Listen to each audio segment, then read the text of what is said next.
तो संजय जी मैं आपको याद दिला दूं कि सबका विश्वास तो भगवान राम को भी नहीं मिला था, उनको भी नहीं मिला था, और अयोध्या में नहीं मिला था, नरेंद्र मोदी को कैसे मिलेगा? तो मेरा आपका मानना है कि ये जबरदस्ती की जिद नरेंद्र मोदी साहब को छोड़नी चाहिए। नरेंद्र मोदी साहब चूंकि वो गुजरात से आते हैं और आप गुजरात के एडिशनल चीफ सेक्रेटरी रहे हैं, गुजरात में एक बिजनेस मॉडल है। जो लोग ये सोचते हैं कि बिजनेस मॉडल से लोगों को संपन्नता देके, लोगों को अमीर बना के, लोगों को मेन स्ट्रीम में लाके आप उनके अंदर का कट्टरपन समाप्त कर देंगे, आप ख्वाब देख रहे हैं, भूल जाएं। आपकी जो मजबूत सरकार है वो सिर्फ 2 लोगों तक सीमित रहेगी। लोगों का कहना है कि साहब नरेंद्र मोदी और अमित शाह के अलावा कोई डिसीजन मेकर नहीं। आज जिसको चाहते हैं उठा के मुख्यमंत्री बना देते हैं, जिसको चाहते हैं हटा देते हैं। ये एक बहुत बैड प्रेसिडेंस दे रहा है। ये आपको एक थोड़ा सा जिसे कहना चाहिए आपके ऊपर विश्वसनीयता को आपकी कम कर रहा है। आपको डिसीजन मेकिंग में और लोगों को इन्वॉल्व करना पड़ेगा।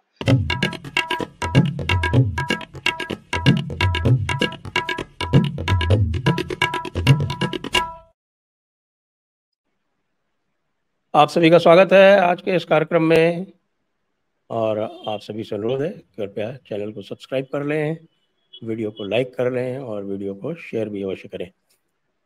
आज हमारे साथ हैं अनुपम मिश्रा जी, आपके जाने पहचाने विशेषज्ञ और पत्रकार, पुराने पत्रकार, और घूमता आईना नामक यूट्यूब चैनल भी आपकी है जिसमें आप सामयिक विषयों पर चर्चा करते रहते हैं। आपका स्वागत है अनुपम जी। तो अनुपम जी, अब विश्लेषण चल रहा है, लोग मोदी 3.0 के लिए अपनी विश लिस्ट भी बना रहे हैं, भांति भांति के जो कार्यक्रम हैं उनके बारे में चर्चा कर रहे हैं, आगे क्या होगा, अगले 5 वर्ष में क्या होगा। और ये भी देख रहे हैं कि साहब की एक वर्ग, विशेषकर जो मुस्लिम वर्ग है जिसके लिए इतना कुछ किया, उसने किसी भी प्रकार का प्रतिफल इनको नहीं दिया। लेकिन इससे पहले ये आवश्यक है कि हम मोदी 2.0 की जो सफलताएं और असफलताएं हैं उनके बारे में चर्चा कर लें। आप क्या सोचते हैं?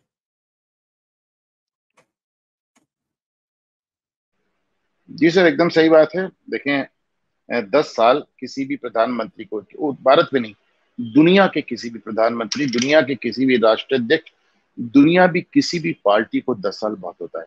अमेरिका जैसे देश में भी 8 साल मिलते हैं। अगर एक राष्ट्रपति वहां लगातार 2 बार ही, जिसे 2 बार से ज्यादा लड़ भी नहीं सकता, उनको भी 8 साल मिलते हैं। तो 10 साल बहुत बड़ी चीज होती है। हालांकि भारत जितना बड़ा देश है, जिस तरह की यहाँ विषमताएं हैं, जिस तरह की यहाँ समस्याएं हैं, और जितने लंबे समय तक इनको इग्नोर किया गया है इन समस्याओं को, उसको देखते हुए 10 साल के भी 100 साल भी कम लगते हैं। लेकिन फिर भी एवरीथिंग सेड एंड डन, 10 साल किसी भी सरकार, और खास तौर से उस सरकार जिसमें प्रधानमंत्री की निरंतरता हो, जिसमें ज्यादातर मिनिस्टर्स निरंतर बने हों, यदि कंटिन्यूअंस है गवर्नेंस के, जिसमें आपको 10 साल बहुत होते हैं। और मुझे लगता है कि हाँ, एक रिपोर्ट कार्ड का आकलन होना चाहिए। तो अब मैं सबसे पहले आपसे पूछूंगा कि यदि आपसे ये कहा जाए कि साहब आप 10 सबसे बड़ी सफलताएं यदि आपको काउंट करनी हो मोदी 1.0 और मोदी 2.0 की, तो आपका रिपोर्ट कार्ड 1 से 10 तक क्या कहेगा? देखिए, मैं सफलताओं के साथ ही उम्मीदें भी बताता चल रहा हूँ। मतलब अभी आपका फोन आया तो मुझे उसको एकदम स्ट्रीमलाइन करने में थोड़ा दिक्कत हुई, इतना जल्दी में समय नहीं मिला। लेकिन मैं आपको बताऊं, जहां मैं मोदी सरकार को एक सक्सेस देखता हूँ वो इंफ्रास्ट्रक्चर। अभी एक विदेशी एक बड़े पत्रकार इस तरह करके कमेंट कर रहे थे कि भारत में जिस हिसाब से निर्माण हो रहा है, ऐसे लगता है 70 साल कुछ बना ही नहीं, पहली बात हो रहा है। तो बड़ी मात्रा में निर्माण हो रहा है, और खास तौर पे हाईवेज, ओवर ब्रिजेस और तमाम तरह की चीजें बहुत ज्यादा बन रही हैं। और जैसा कि हमने देखा है कि 7-7, 8-8, 10-10 घंटे की जर्नी 2-2 घंटे पे उतर आई हैं। आपने देखा हो कि बॉर्डर पे बड़ा निर्माण हुआ है। आपको याद होगा कि ए के एंटनी ने कहा था जब वो रक्षा मंत्री थे कि साहब हम चाइना बॉर्डर पे कुछ करते ही नहीं, that keeps the Chinese happy, उससे चाइनीज खुश रहते हैं, हमारा बॉर्डर महफूज रहता है। तो सोच देखें आप, उधर चाइना आपको 6 लेन रोड बना रहा है बॉर्डर तक, और आप कह रहे हैं हमने चाइना बॉर्डर को जंगल बना के छोड़ रखा है। तो आपने बहुत जबरदस्त उस पर काम किया। लेकिन जब देश के अंदर का इंफ्रास्ट्रक्चर की बात आती है, हमको साहब दो बातें इसमें जोड़ी। You have done a terrific job, बहुत अच्छा काम किया है। लेकिन दो बातें, नंबर एक, इसका क्रेडिट नितिन गडकरी साहब के साथ शेयर किया जाना चाहिए। It should not be only about Modi and Modi alone. This is not a Modi government, ये मोदी सरकार नहीं है। पहले दो बार भी नहीं थी, बाकी लोगों ने भी परफॉर्म किया, उसको सिर्फ मोदी सरकार कह देना मेरे ख्याल से जाती है। कोई वन मैन शो नहीं होता, कोई सुपरमैन नहीं होता। मुझे लगता है कि नितिन गडकरी को लेके और आरएसएस को लेके जो तमाम थोड़ी बहुत दिक्कतें हैं, उसका कारण एक ये भी है कि प्रधानमंत्री नरेंद्र मोदी सब कुछ उन्होंने सही किया, लेकिन वो जब वो क्रेडिट शेयर करते हैं तो आम आदमी के साथ तो क्रेडिट शेयर कर लेते हैं, भारत की जनता के साथ तो क्रेडिट शेयर कर लेते हैं, बल्कि उन्हीं को दे देते हैं क्रेडिट। लेकिन जब वो अपने मंत्रिमंडल सहयोगियों की बात आती है, तो हमने अभी जैसे उन्होंने हाल में लॉ एंड ऑर्डर को लेकर योगी आदित्यनाथ को बहुत क्रेडिट देना शुरू किया, पर हमने ये चीज बहुत ज्यादा उनके अंदर नहीं देखी। कभी आपने सुना कि उन्होंने हेमंत बिस्वा शर्मा को बहुत ज्यादा क्रेडिट दिया हो किसी बात का, कभी आपने सुना कि उन्होंने अपने बाकी मुख्यमंत्री शिवराज सिंह चौहान को बहुत ज्यादा क्रेडिट दिया हो, जिस आदमी ने इतनी लंबी एक पारी खेली। इसी तरह मैंने उनको कभी नितिन गडकरी, जो कि उनके पहले राष्ट्रीय अध्यक्ष रह चुके हैं, बड़े नेता हैं, आरएसएस का बैकग्राउंड है, उनके पास विजन है और बहुत शानदार काम किया उन्होंने इंफ्रास्ट्रक्चर में। मुझे लगता है कि नितिन गडकरी साहब को ज्यादा क्रेडिट मिलना चाहिए, और क्रेडिट हमारे आपके देने से नहीं होगा, प्रधानमंत्री को देना पड़ेगा, नंबर वन। जी, फिर उसमें जैसे इंफ्रास्ट्रक्चर में नितिन गडकरी ने वाटरवेज में काम किया था, मोदी 1.0 में उन्होंने वाटरवेज में काम किया, लेकिन मोदी 2.0 में आपने वाटरवेज उनसे ले लिया। जबकि वो वाटरवेज में इतना अच्छा काम कर रहे थे कि वो आपकी बंगाल की खाड़ी को, पूरा अरब सागर तक, पूरा बंबई से बंगाल तक एक एक उसको नदी और समुद्र के रास्ते वो चलने का रास्ता बड़ा शानदार बना रहे थे, ड्रेजिंग कर रहे, बहुत कुछ काम किया, मैंने तो खुद देखा जाकर। लेकिन उसके बाद आपने उनसे वो भाग ही छीन लिया।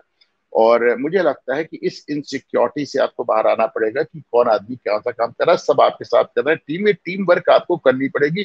थोड़ी बातें मेरी हार्श लग सकती हैं, पर एक निष्पक्ष जो है पत्रकार, एक ऐसा शख्स जो कि नरेंद्र मोदी को एक अच्छा प्रधानमंत्री मानता हूं मैं, अब तक का बेस्ट प्रधानमंत्री मानता हूं मैं सबको जोड़ के कह रहा हूँ, इंदिरा जी, नेहरू जी, सबको जोड़ के कह रहा हूँ, अटल जी, अब तक का बेस्ट प्रधानमंत्री। मुझे लगता है, मुझे उनसे ये उम्मीद है, ये इंफ्रास्ट्रक्चर पे और वाटर पे मुझे, और इस पे गडकरी का एक अच्छा विजन था, आपने उनसे वाटर बेज बिल चले ले लिया, लेकिन वो काम रुक गया। इस बात पे मुझे अफसोस है, बहुत धीमी गति से। इंफ्रास्ट्रक्चर से ही अगले उस पे आते हैं, नंबर 2 पे संजय जी, रेलवेज पे आते हैं।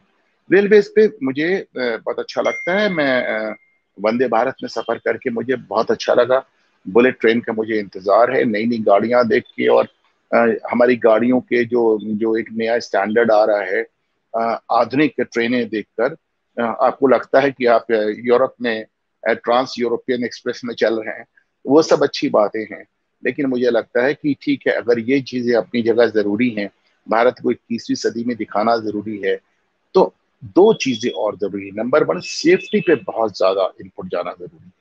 हमारे पास अभी भी एक्सीडेंट हो रहे हैं, और इससे होता क्या है कि आपका सारा एक एक्सीडेंट आपका ढेर सारे अच्छे काम पे पानी कर देता है, जाने जाती हैं वो अलग। तो आपको सेफ्टी पे अभी बहुत ज्यादा इन्वेस्ट करने की, आपको देखना होगा कि भले बुलेट ट्रेन 5 साल बाद आए, भले वंदे भारत 10 बन रही हो तो 2 बने, लेकिन एक्सीडेंट अगर एक हो रहा है तो वो भी ना, वो हमें देखना बहुत जरूरी है। और खास जी हाँ, तौर से वो आप जो कवच, सिग्नलिंग सिस्टम है, कवच सिस्टम, कवच कवच कवच सिस्टम हाँ, इज कवच हाँ। Basically an advance signalling system. ये हाँ, कोई वही मैं कि जो आप स्पेस कवच में लेके बेचा आए जाता है हैं, ना, सबसे पहले, हाँ, तो कवच को आप पहले, कवच का सबसे रोल आउट पहले होना पूरी चाहिए तरह, कम से कम। हाँ, पूरा इतना जितनी रोल आउट भी, हुआ। अब देखिए, कवच होता तो ये दार्जिलिंग वाला नहीं होता, जी कवच हाँ, होता तो दार्जिलिंग वाला नहीं होता, सीधे जाके एक ट्रेन दूसरी ट्रेन में एकदम रैम इनटू दैट, ये ठीक नहीं होता। दूसरी बात, रेलवे से मुझे लगता है कि सब देखें, बढ़िया बढ़िया गाड़ियां चलाना अच्छी बात है, चेयर कार चलाना अच्छी बात है, बुलेट ट्रेन अच्छी बात, लेकिन जब आप आम आदमी के ट्रेन देखते हैं और जनरल क्लास में लोगों को जानवरों की तरह ठुसे हुए देखते हैं, मैं जानता हूं कि साहब ये पॉपुलेशन एक्सप्लोजन हमारे लिए इतना ज्यादा है कि अभी आप 1000 नई गाड़ियां भी चला दें तो भी शायद स्थिति, मतलब कुछ ना कुछ गड़बड़ होगी। लेकिन मुझे लगता है कि आम आदमी के लिए गाड़ी चलने पे भी एक फोकस होना चाहिए, क्योंकि अब लगातार इस तरह की शिकायतें आ रही हैं कि सब जनरल क्लास में बहुत ज्यादा मारा मारी है, जगह नहीं मिल रही वगैरह वगैरह। तो अगर आपने 10 वंदे भारत निकाली है तो 50 आम आदमी के लिए भी निकालना पड़ेगा, मेरा थोड़ा मानना है संदीप। थोड़ा सा मैं इस पर ये जनरल क्लास वाले पे बात करूंगा। इसमें हुआ क्या है साहब कि 2003 के बाद से इन्होंने जनरल क्लास का फेयर नहीं बढ़ाया। तो इसका रिजल्ट ये हो रहा है कि जो पैसेंजर अर्निंग्स हैं इस प्रकार की गाड़ियों से वो बहुत कम हो गई हैं। ये ये तथ्य है। पर और साहब उसको ये एक मिनट, पैसेंजर ट्रेन तो संजय जी हमेशा से लॉस में थी, हमारा तो गुड्स एक ट्रेन से ही, एक एक बात पैसेंजर एक ट्रेन एक तो आज मुझे तक फायदे में नहीं चली।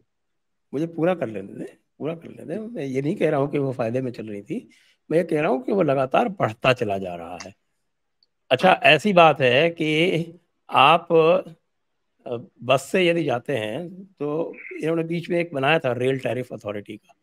ये जो बात है कि किराया बिल्कुल ही नहीं बढ़ना चाहिए, ये गलत है। और इसका जो है इम्पैक्ट पड़ता है रेलवे की ऑफिसर डम पर, ऑफिशियल डम पर, क्योंकि उनके ऊपर जो रेवेन्यू के टारगेट्स हैं वो तो उतने ही हैं, लेकिन आप ये जो गाड़ियां हैं इनका नहीं बढ़ाते। तो इसलिए जब उनको मौका लगता है तब वो एसी ट्रेन चलाते हैं, क्योंकि उससे उनको पैसा ठीक मिलता है। या फिर वो आपका ये जो गाड़ियां हैं इनको कहीं एक्सप्रेस में कन्वर्ट कर देते हैं। अब पैसेंजर्स को भी जो है आपने कोविड में देखा, सबको एक्सप्रेस में कन्वर्ट कर दिया, उनके पैसे बढ़ा दिए। तो मेरा ये कहना है कि भाई जो बस का किराया लगता है आप फिक्स कर दे भैया कि बस का हम 30% तो जरूर वसूलेंगे। अब मैं लखनऊ से लखीमपुर का किराया जो है वो 25 रुपए लगता है, बस से लगता है 150 रुपए। ये बेवकूफ़ी जो है ना, इसके कारण लोगों का, यानी जो रेलवे की जो ऑफिसरडम है वो बिल्कुल इसको अवॉइड करती है कि भाई किसी भी तरह से इसको बचाओ। वंदे भारत चलाओ, गरीब रथ चलाओ, फुल एसी चलाओ, लेकिन ये मत चलाओ। तो जी, ये तो जो एक मैं मेरा नहीं, तो ये गलत है ना। देखिए, आपको पैसा आपको ये बढ़ाना दो पड़ेगा। 2024 तक आपने पैसा ही नहीं बढ़ाया। अरे भाई बढ़ाइए, सब चीजों का दाम बढ़ रहा है तो इसका भी थोड़ा बहुत तो बढ़ाओ यार। जी आप हाँ, देखिए बिल्कुल बढ़ना थर्टी चाहिए। परसेंट और ले लो जो बस का किराया होता है। जी।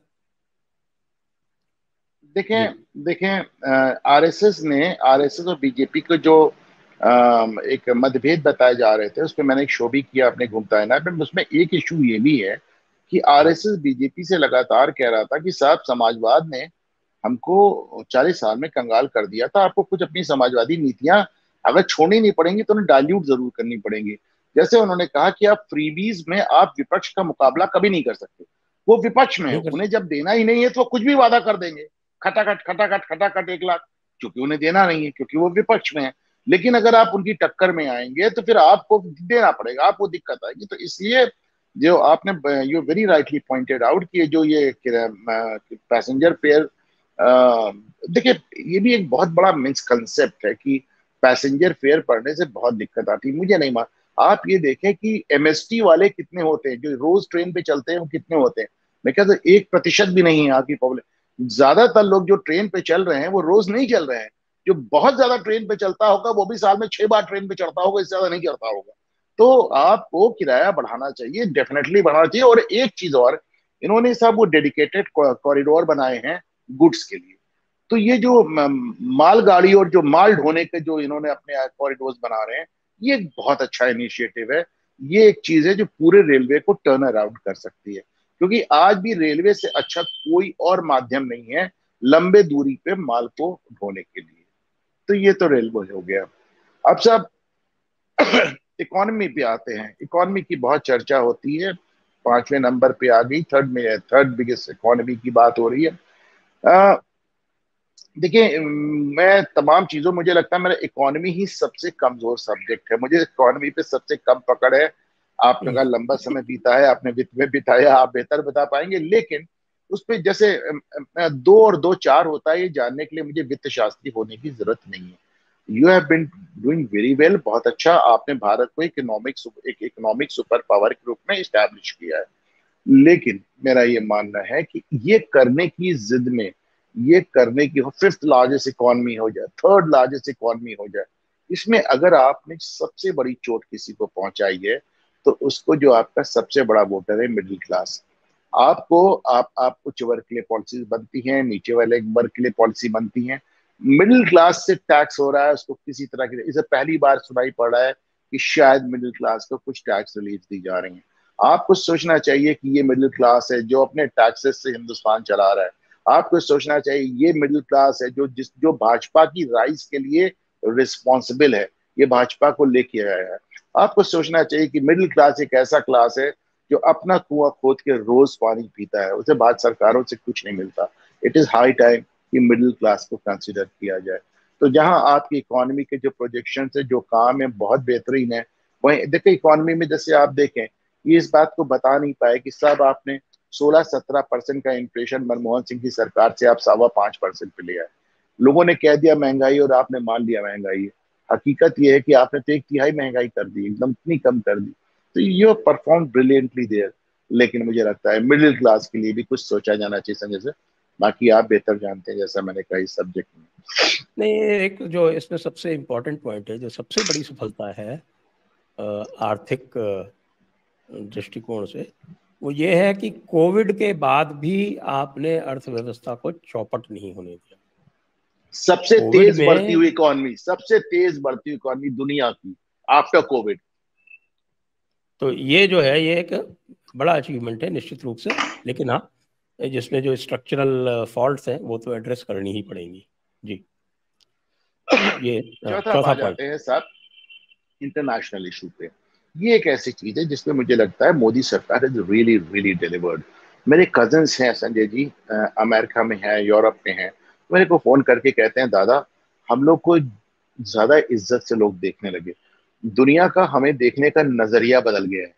तो उन्होंने कहा हमको पहले भी अच्छा देखा जाता था, भारतीय पासपोर्ट हमेशा एक रिस्पेक्टेड पासपोर्ट था, लेकिन अब लोग कुछ बड़ी इन ऑ देखने लगे, बहुत ही साहब आप तो बहुत अच्छा परफॉर्म कर रहे हैं दैट वे।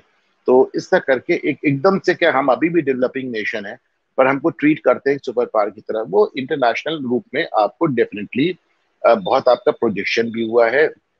आपने देखा है कोई कोई राष्ट्राध्यक्ष आपके पैर छू रहा है, तो कोई आपके ऑटोग्राफ ले रहा है, तो कोई आपको सुपरस्टार कह रहा है।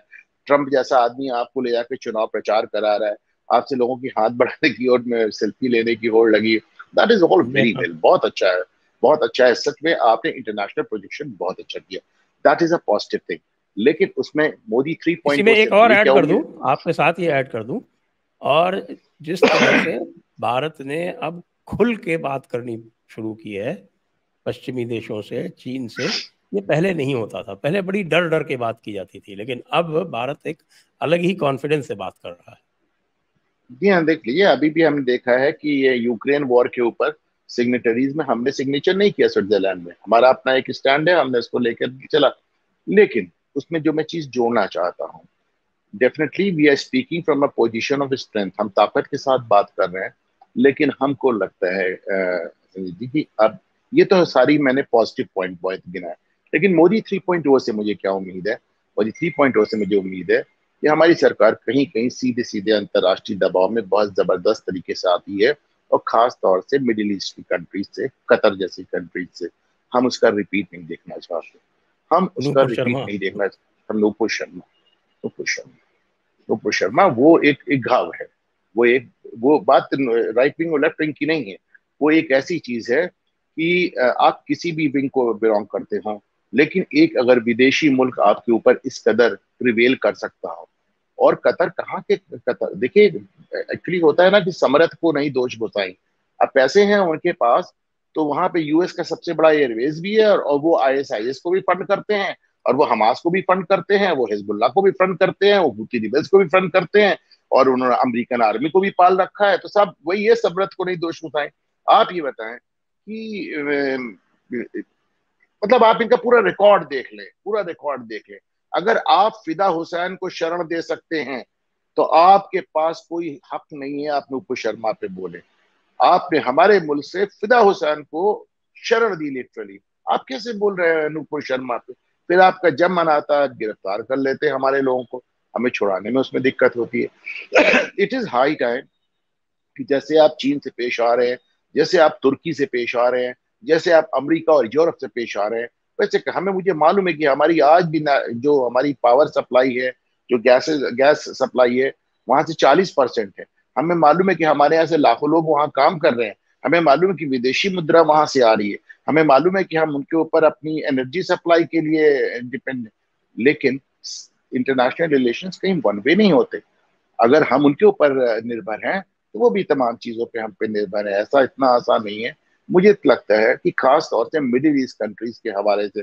और मुझे एक चीज और भी लगती है संजय जी, मुझे ईमानदारी से लगती है और जिसको कोई अदरवाइज ना ले।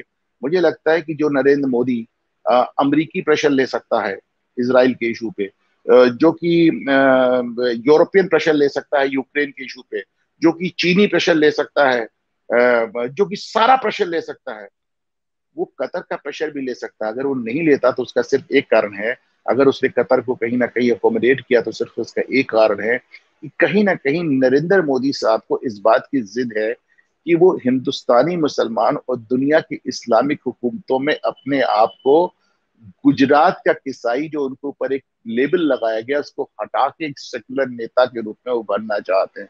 ही wants to be another Gandhi from Gujarat which is not possible. उनको हकीकत को स्वीकार करना पड़ेगा, वो कुछ भी कर दें। इस देश का मुसलमान ने जिन्ना को इतना वोट नहीं दिया जितना इस बार ऑपोजिशन को। सिर्फ 1946 में जिन्ना को जितना वोट मिला था उससे ज्यादा वोट इस बार नरेंद्र मोदी को हटाने के लिए गिरा है। इसको सोच लीजिए। तो इसलिए ये सब ख्वाबी पुलाव ना पकाएं आप इस सोच लें। आपको जो कहते हैं यही कहेंगे, आपके पीछे लगे हैं लगे रहेंगे। आप इनको रिझाने का, मनाने का, ये वो सबका साथ सबका विकास और सबका, चलिए आप सबका साथ लीजिए, आप सबका विकास कीजिए, लेकिन जब सबका विश्वास की बात आती है तो संजय जी मैं आपको याद दिला दूं कि सबका विश्वास तो भगवान राम को भी नहीं मिला था। उनको भी नहीं मिला था और अयोध्या में नहीं मिला था। नरेंद्र मोदी को कैसे मिलेगा? तो मेरा आपका मानना है कि ये जबरदस्ती की जिद नरेंद्र मोदी साहब को छोड़नी चाहिए। तो ये तो रहा साहब अंतर्राष्ट्रीय मुद्दों पे मेरा आकलन। अब हम आते जी। हैं साहब इंटरनल सिक्योरिटी पे। यहाँ पे मुझे इनसे बहुत ज्यादा सुकून है।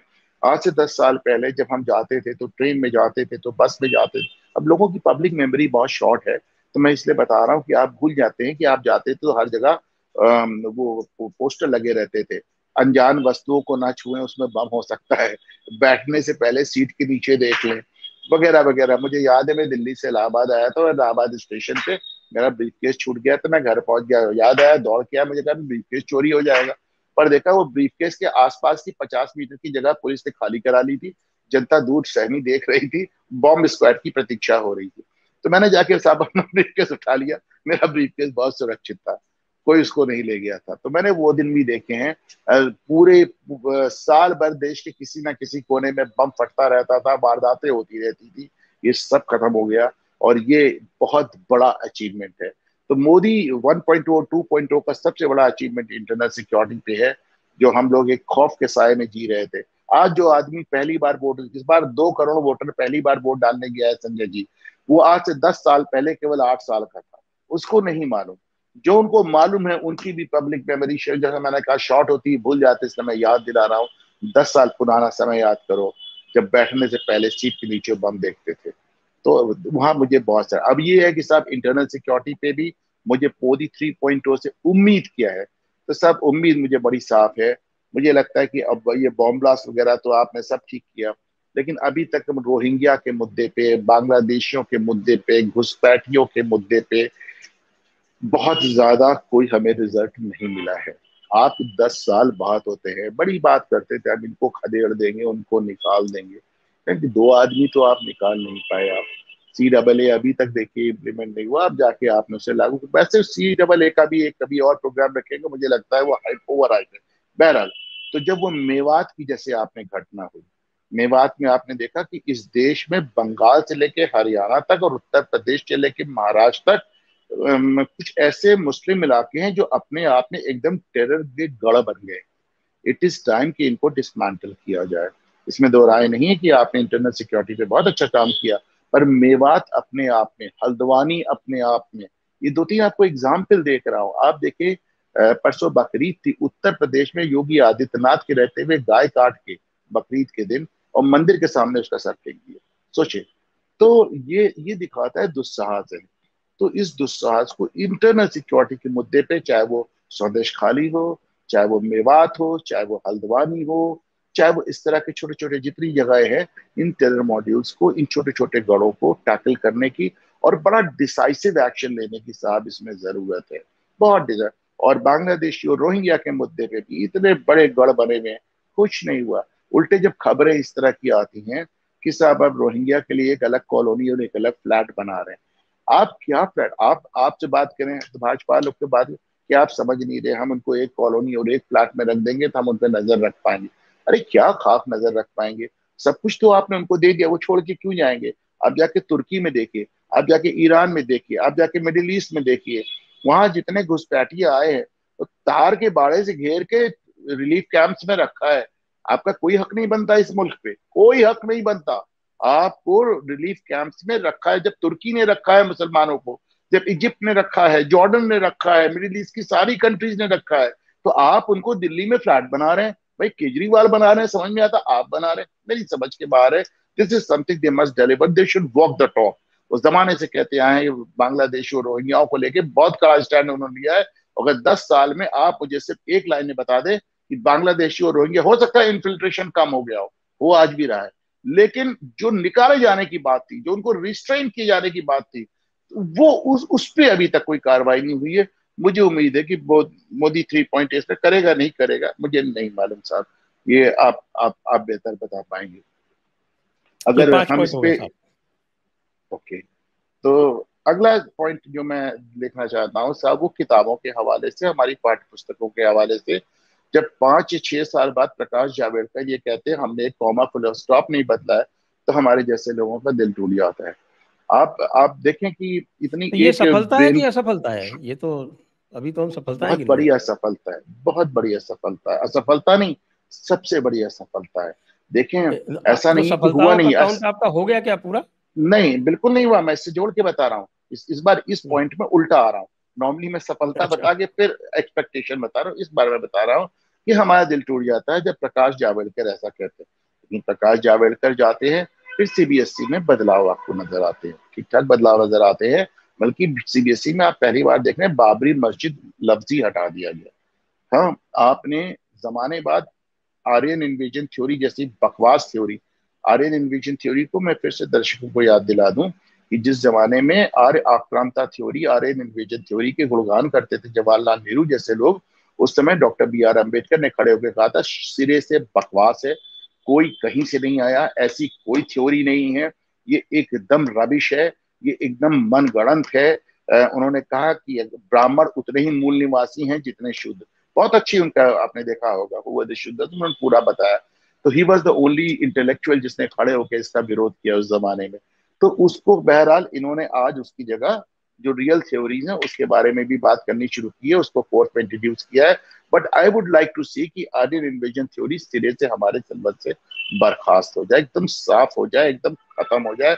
एक बकवास, ये कैसी थ्योरी, वो कोई हाइपोथेसिस भी नहीं है, वो एक मन गढ़ंत बात है। और अभी तो जो राखी गढ़ी वगैरह जो आपके पास डीएनए और इसको साइंटिफिक एविडेंस आ गया है, इसको एक नया नाम दिया है डॉक्टर सी के राजू ने, आर्यन इन्वेजन कंजेक्चर।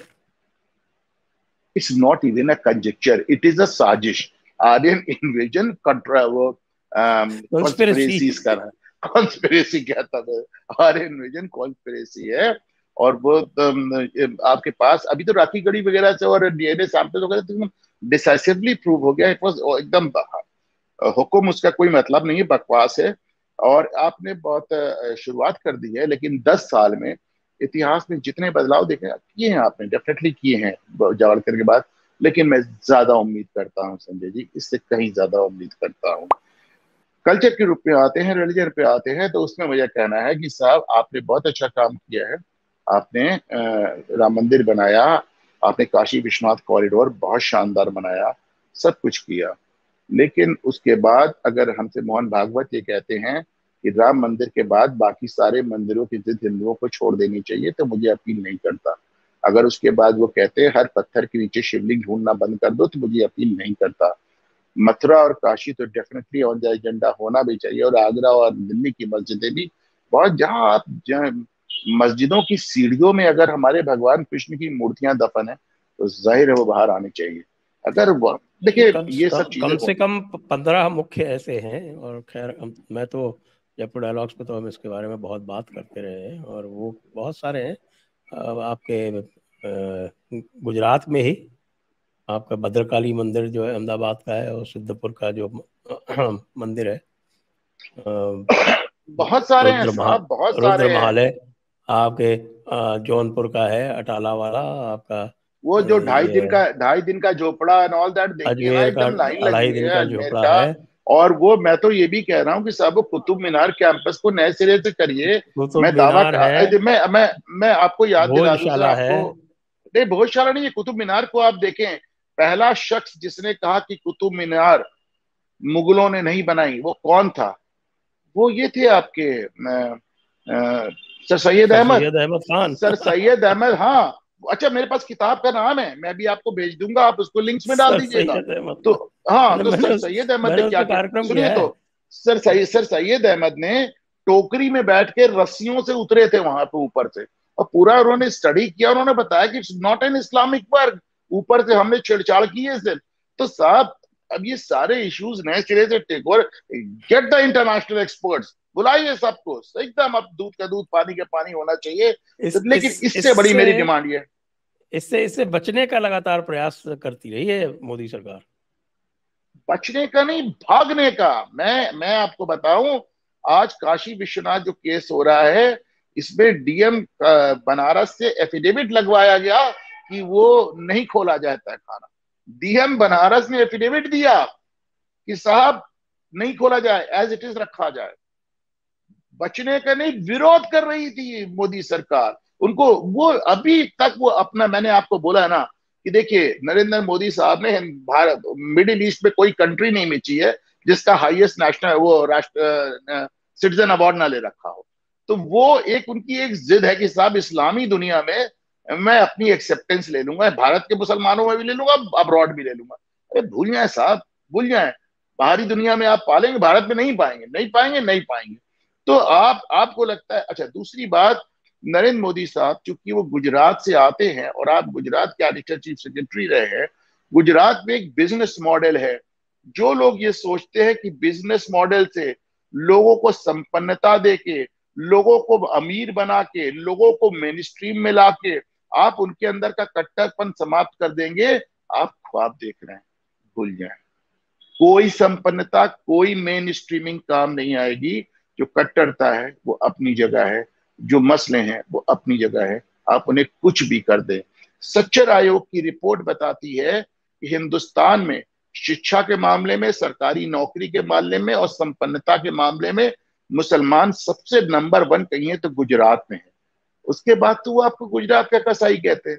तो किस किस गलतफहमी में आप जी रहे हैं? सच्चर आयोग की रिपोर्ट बताती है कि मुसलमान शिक्षा के मामले में, सरकारी नौकरी के मामले में और संपन्नता के मामले में सबसे बदतर कहीं है तो केरल और वेस्ट बंगाल में है। उसके बाद तो इन सरकारों को मसीहा बताते हैं। तो आप किस मुगालते में जी रहे हैं साहब? ये नहीं पूरा होने वाला आपका। आपने काशी भी विरोध किया, आपने मथुरा भी, टाइम आप नहीं कर सकते, हट जाएं, हट जाएं आप, हम खुद कर लेंगे। लेकिन आप विरोध भी ना करें। और दूसरी बात, 1920 के दशक से जो चला आ रहा है, आपने इतनी बार वादा किया कि आप हमारे मंदिरों को आजादी देंगे। 7-10 साल हो गए। अच्छा, ये तो एक ऐसी चीज है जिसका मुसलमान भी विरोध नहीं करता, कहता ले लो आजादी भाई, हमें क्या, हमारी मस्जिद तो आजाद ही है। क्रिश्चियन भी विरोध नहीं करता, हमारे चर्चेस तो आजाद ही है। सरदार भी विरोध, सिख भी नहीं करता, साहब हमारे तो गुरुद्वारे आजाद ही है। इसमें तो कोई विरोध भी नहीं। पर आपने उसे एटीएम की तरह टैक्स करना है, आप उसको छोड़ने को नहीं तैयार। वो भी आपकी जेब में कुछ जा नहीं रहा है। जब पहले जगन मोहन रेड्डी बालाजी मंदिर को लूट रहे थे, अब चंद्रबाबू लूटेंगे, आपको तो कुछ मिलेगा भी नहीं।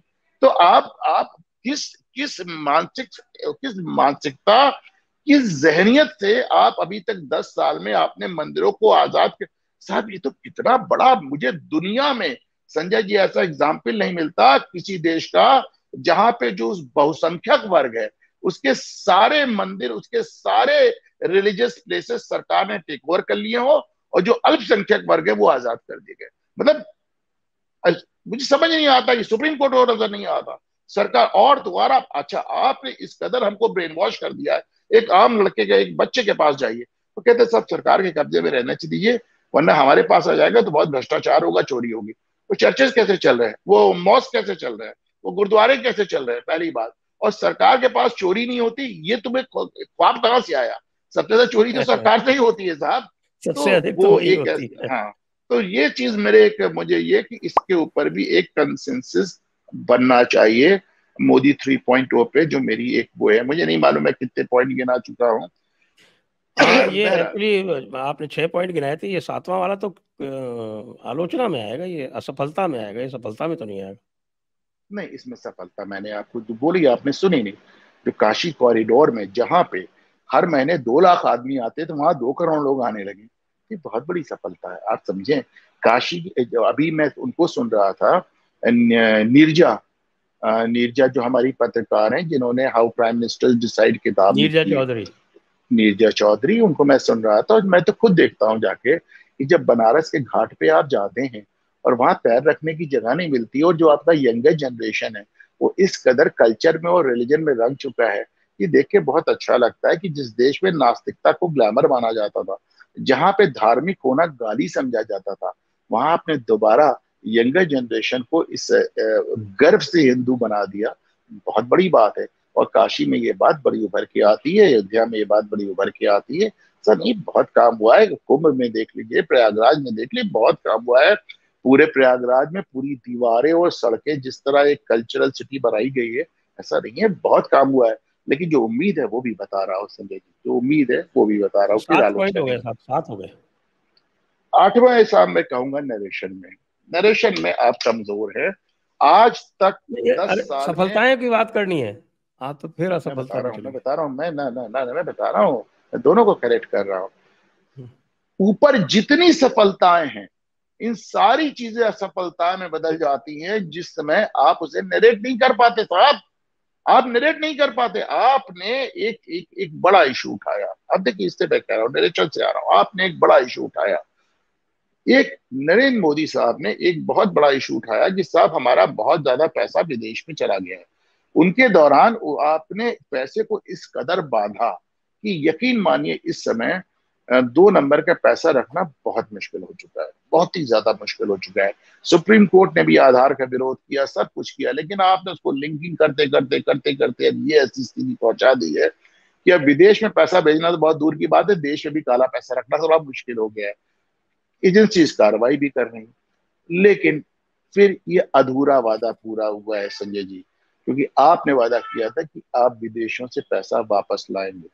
आप उस मुद्दे पे अभी तक आपने कुछ सामने नहीं आया है, और विदेश से काला पैसा वापस लाने के मुद्दे पे कोई बहुत बड़ा एफर्ट भी नजर नहीं आया है। इसलिए मैं चाह रहा हूं कि उस इशू पे भी नरेंद्र मोदी साहब को वो इशू भी दोबारा उठाना चाहिए, और हमें बताना चाहिए कि साहब हम जो विदेशी पैसा है उसको वापस कैसे ला रहे हैं, और ला रहे हो कब तक, हमने इस पर क्या कार्रवाई की है। नवी चीज, मैं ईमानदारी से मानता हूं कि भारतीय जनता पार्टी ने बहुत ताकत से और बहुत गंभीरता से बहुत शानदार केंद्र सरकार चलाई। बात सिर्फ प्रधानमंत्री होने का नहीं है। अमेरिकन सेनेट में एक रिपोर्ट पेश हुई है जो ये कहती है कि भारत की जो टॉप लेवल और जो पॉलिटिक्स है, पॉलिटिशियंस हैं, वहां उनको करप्ट करना करीब करीब इम्पॉसिबल हो गया है। वहां से the corruption has been literally rooted out from the top level of political setup.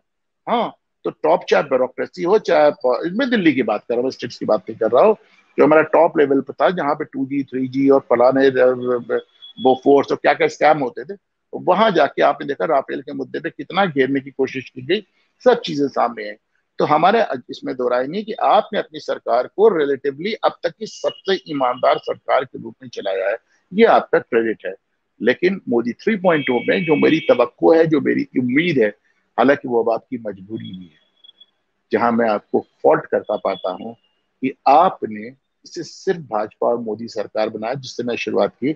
आपने एनडीए की कुर्बानी दे दी। जैसे कोई जमाने में एक अश्वमेध यज्ञ होता था संजय जी, घोड़ा छोड़ा जाता था, जिस जिस प्रदेश में जाता था, जब उसको जीत लेते थे और जब वो पूरा हो जाता था तो उस घोड़े की कुर्बानी दी, उसकी बलि दे दी जाती थी। तो एनडीए वही घोड़ा था। इस एनडीए की बदौलत आपने हिंदुस्तान के सारे प्रदेश जीत लिए, और जब आपने सारे प्रदेश जीत ले लिए तो एनडीए की कुर्बानी दे दी। एक समय तो ऐसे आ गया कि एनडीए के नाम पे आपके मंत्रिमंडल में सिर्फ रामदास अठवाले थे और कोई मंत्री ही नहीं था। आप तो सिर्फ बाकी सब निकाल दिए गए थे। तो ये तो इतनी इस तरह की बात। तो मुझे लगता है कि मुझे आपसे उम्मीद है, और देखिए ये आपकी ताकत का स्रोत हो सकता है। आज आपको सबसे ज्यादा विरोध भारत में इसलिए झेलना पड़ा कि it was only about BJP, it was only about Modi. आपने इसे मोदी सरकार बना दिया। अगर आप मोदी सरकार और भाजपा सरकार से उठ के उसको एनडीए सरकार बनाएंगे, जितने ज्यादा लोगों को आप ऑन बोर्ड लेंगे, उतना ज्यादा आपका विरोध करना मुश्किल हो जाएगा। सिंपल सी बात है। आप देखिए ना कि आज जो आपके सबसे बड़े विरोधी कोई जमाने में एनडीए का हिस्सा हुआ करते थे, ममता बनर्जी टाइप के लोग। तो ऐसे में आप जितने ज्यादा लोग को ऑन बोर्ड लेंगे, उतना ज्यादा आपका विरोध का मुश्किल हो जाएगा। और देश में जो राहुल गांधी अक्सर जिस पेट्रोल छिड़के होने की बात करते हैं, जो आग लगाने की बात करते हैं, इसको गंभीरता से लिया जाना चाहिए। ज्यादा से ज्यादा लोगों को बोर्ड में लिया जाना चाहिए जिसमें इस तरह की मानसिकता कमजोर पड़े कि देश में पेट्रोल छिड़का है, आग लगा दिया जाए। आप जी अग्री करते हैं सर मुझसे कि नहीं सर? मुझे आपको नहीं लगता कि बिल्कुल, ज्यादा नहीं लोग आप का स्टेक सही, लग? वो बात आपकी बिल्कुल सही है, मैं 100% सहमत हूँ। क्योंकि इसमें भी आप देखें कि 2024 के चुनाव का भी आकलन करेंगे तो मोदी और 400 के कारण नुकसान हुआ है, फायदा नहीं हुआ। तीसरी चीज, अब मैं कहते नवा पॉइंट आ जाए सर। नवा नवा पॉइंट हो पॉइंट गया। मेरा, हाँ नवा पॉइंट मेरा मानना है, जो मैंने गडकरी से बात शुरू की थी उसको मैं थोड़ा और एक्सपेंड कर रहा हूँ। इसमें दो राय नहीं है कि साहब आपने बहुत मजबूत सरकार चलाई, मजबूर सरकार नहीं चलाई, मजबूत सरकार। भारत में दो तरह की सरकारें चली हैं, मजबूत सरकार और मजबूर सरकार। आपने मजबूत सरकार चलाई, उसके चलते इंटरनल सिक्योरिटी से लेके फॉरेन रिलेशन से लेके इकोनॉमी से लेके सब चीज पे असर पड़ा। ये आपका बहुत बड़ा प्लस पॉइंट है। लेकिन नेगेटिव क्या है साहब, कि आपकी जो मजबूत सरकार है वो सिर्फ दो लोगों तक सीमित रह गई। लोगों का कहना है कि साहब नरेंद्र मोदी और अमित शाह के अलावा कोई डिसीजन मेकर नहीं। आज जिसको चाहते हैं उठा के मुख्यमंत्री बना देते हैं, जिसको चाहते हैं हटा देते हैं। ये एक बहुत बैड प्रेसिडेंस दे रहा है। ये आपको एक थोड़ा सा जिसे कहना चाहिए, आपके ऊपर विश्वसनीयता को आपकी कम कर रहा है। आपको डिसीजन मेकिंग में और लोगों को इन्वॉल्व करना पड़ेगा।